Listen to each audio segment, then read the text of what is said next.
Is it wrong to say enjoyable? Maybe it is. You've got to remember why you're there. Someone's lost their life. Professionally, there's a buzz about an investigation room.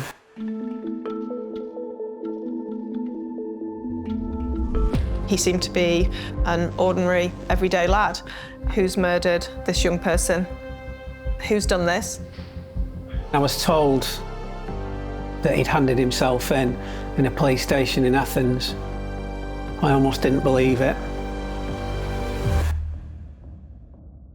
So my role was that of Senior Investigating Officer, which basically means that I led the investigation into Matthew's murder. I am the Digital Media Investigator working within the Force Major Investigation team. I was the Deputy Senior Investigating Officer on Operation Monopoly, which was the investigation into the murder of Matthew Daulby.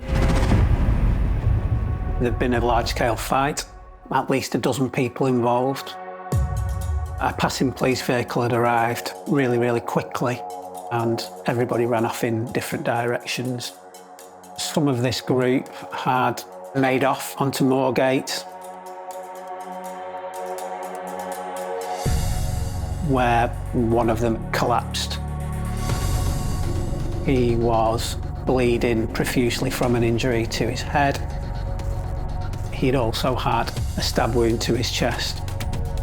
When a case like this lands on your desk, what are your kind of thoughts? You just need to get the investigation off to the right start to maximise your opportunities. Mentally, I kind of write off the first week. Kind of at home, I say to the wife and kids, I'll see you in a week, because certainly for the first 3, 4, 5 days, I don't expect to see anyone in our household.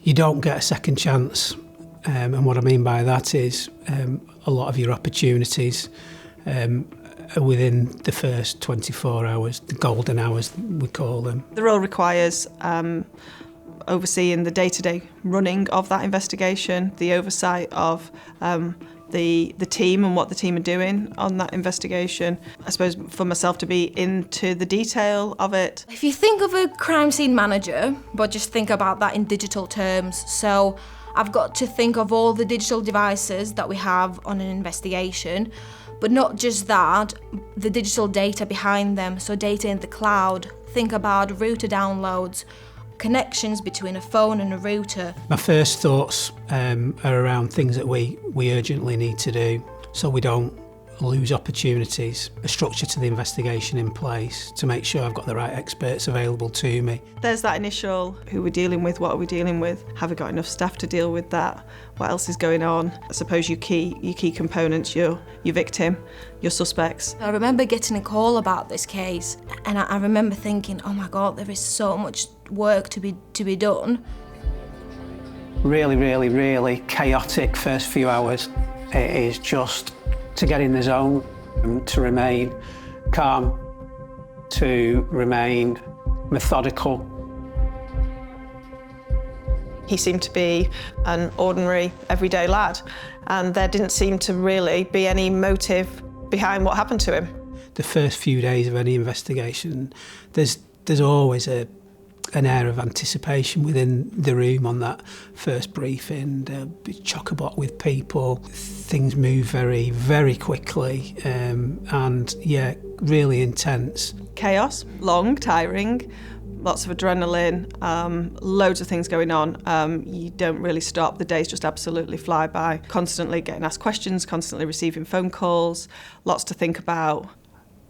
Is it wrong to say enjoyable? Maybe it is. You've got to remember why you're there. Someone's lost their life, but professionally, there's a buzz about an investigation room, sense of anticipation, eagerness, and a want to do a good job. Yeah, it's quite a unique atmosphere, I think. I watch it. It was very brief. Really chaotic and confusing. Very difficult to decipher who was who. We've had suspects that were unidentified at that time, so that was a priority to identify all the people involved. But it was also to understand what actually happened. For a long time, we couldn't find out What was the reason? Why did it all happen? It took us a long time to piece it all together. It's almost like building blocks, so you have different parts of that. So looking at your victim themselves, looking at the suspects, then you look at things like CCTV, forensics, witnesses, intelligence, and it's actually managing all those different strands, which is quite difficult. I need to know what we've done. I need to know what we've not done. I need to know why we've not done it. I need to know that we've done it right. So I'm very much in the weeds. That is my style. That's just how my brain works. I like to know everything about my investigations because I need to make sure that we're doing what we need to do. It's an urgent priority to identify all the people that are present at that scene. I utilise open source to see what's being said in the community. The reason why it's called open source is because it's open to the public. We were monitoring as much as possible any press releases and any comments under those press releases. We're starting to see a couple of names appearing from a variety of different sources. The biggest change since I first started out as a detective would be the technology, the advancements of digital evidence. Technology provides the police with so many opportunities. Broadly speaking, digital forensics and the things that you can do have made investigations far easier, I suppose, is the truth. When I first started reading a mobile phone, it was just a text message. It used to take me not very long to do that. Now it can take months and months for us to analyse a mobile phone. Thousands and thousands of lines of individual data that is interlinked, that is stored in different places, and it isn't as simple as going, oh right, okay, well that there's a message. There's so many different ways that a phone is storing this information and the way it's displayed. When talking about phones, I think people always think, oh, it's messages and web history and calls, but it's a lot about how did you unlock your phone? Did you swipe? Did you look at your phone and you unlocked your phone? Did you read a message, or did it just appear in your notifications and you skimmed it? Did you open that message? Did you view a video fully, or did you stop viewing it after 3 seconds? They understand, for example, if you have a routine of finishing work at 5 and going home, your phone is expecting you to connect to your car, and it's seeing that pattern and understanding whether did that in fact happen. Your phone is predicting what you're going to search for in the next month. Your phone is probably aware of everything that you're worried about and what are you trying to buy on Amazon and everything that you will buy after that. At the beginning of the investigation, there are hundreds of hours of CCTV that has been collated. While I'm reviewing the CCTV, I'm working very closely with Christina, and what Christina's giving me is information on people's whereabouts. We can see his incoming calls. We have been able to match the call data to the CCTV. So I have access to some quite detailed mapping software. One of the first things I do is to map where each location has a CCTV camera and then overlay that with what we've actually seized. You can rely on tech to put people in certain places. There are challenges with that. You're often chasing the tech. Private information is big business for the people that produce hardware and also the people that produce the software that go in it. So law enforcement and the digital people are often chasing the latest changes to technology. Because you are constantly battling against companies that are trying to preserve their data. Security is massive. All these big companies are trying as much as possible to secure the data of their clients, and you are sometimes going against that. You're trying to get into phones, you're trying to get into cloud accounts. They can be tricky. The people involved in this case are all young people who use a phone and know how to use it. But what you have to do is to explain that to a member of the jury who might have no idea what Snapchat is. They might be somebody who's more elderly, who has never even had a mobile phone. I think it's important to have someone that is down with the kids, somebody that understands data and can look forward and understand things like artificial intelligence and what can that give us, data in the cloud and how can we get it, and being able to understand it, gather it, examine it and produce something that 12 members of the public will be able to understand. A lot of the time you are speaking to people that go, oh God, I don't really understand digital data. I've got a phone, I ring people, I text my daughter and that's it.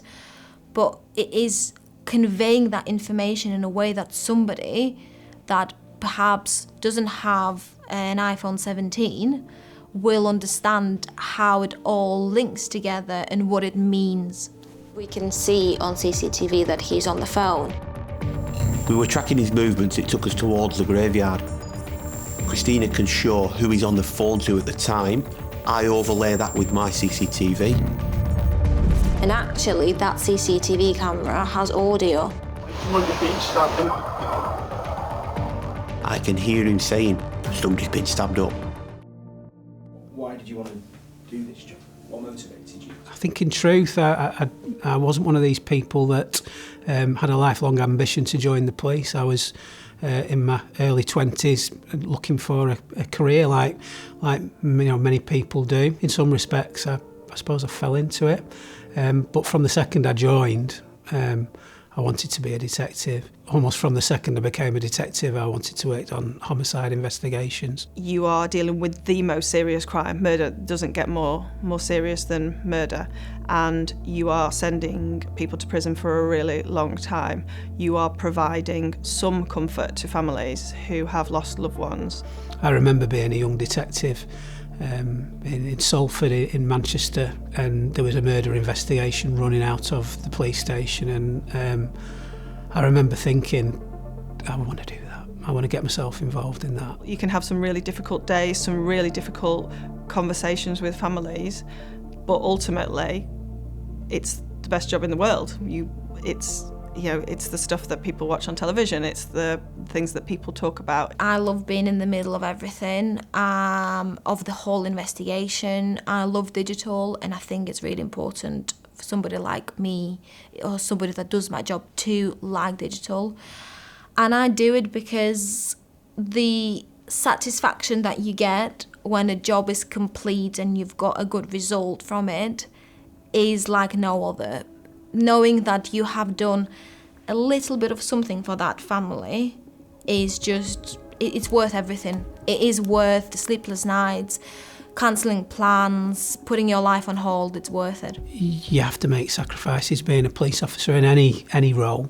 The expectation is when something happens that you stay, and the public demand that, and that is absolutely right. Probably more difficult at times for your families when you think about, the Christmases, the birthdays, the weekends that you've missed with your family. Fortunately, I'm really lucky. I've got a very understanding family that understand that it comes with the territory. It's not a job being a detective, it's your way of life. If you want to log off your computer at 4 or 5 o'clock on a Monday to Friday, then you're in the wrong role. I like dealing with the detail. I like sending bad people to prison for a long time. I like the investigative mindset.